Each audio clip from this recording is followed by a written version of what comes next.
தனியாக இருக்கும்போது கிடைக்காத தனிமை 10 பேர் மத்தியில் இருக்கும்போது எளிதாக கிடைத்து விடுகிறது. சிலர் நம்மை ஒதுக்கி வைக்கும் போது. சூழ்நிலைகளுக்கு ஏற்றாற்போல் தன்னை மாற்றிக் கொள்வது தவறில்லைதான், ஆனால் சுயநலமாக மாறிவிடுவதுதான் மிகப்பெரிய தவறு. அதிகமாக தொந்தரவு செய்யும் அன்பு ஒருபோதும் பொய்யாக இருக்காது, ஆனால் அதுதான் இங்கு யாருக்கும் புரிவதே இல்லை. ஒருவர் மீது வைக்கப்படும் அதிகமான அன்புதான் ஒரு கட்டத்தில் அனைவராலும் வெறுக்கப்பட்டு அனாதையாக நிறுத்தப்படுகிறது.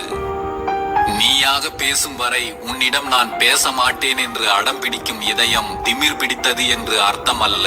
உங்களுக்காக தன் சுயமரியாதையை பல முறை இழந்து நொந்து போன இதயமாக கூட இருக்கலாம் என்பதை உணருங்கள்.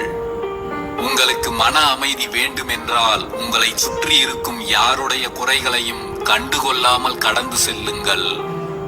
நீ எவர் ஒருவருக்காக உன் நேரத்தையும் உன் உழைப்பையும் கொடுக்கிறாயோ அவர் உன் வாழ்க்கையில் ஒரு கட்டத்திற்கு மேல் உன்னை ஒரு ஆளாக கூட மதிக்காத நிலை வரலாம். அனைத்தையும் ஏற்றுக்கொண்டு கடந்து செல்ல தயாராக இரு.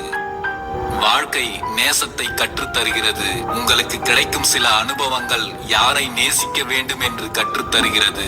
வாழ்க்கையில் நீங்கள் சந்திக்கின்ற சில சூழ்நிலைகள் தான் உங்களை யார் யார் உண்மையாக நேசிக்கிறார்கள் என்று உணர வைக்கிறது.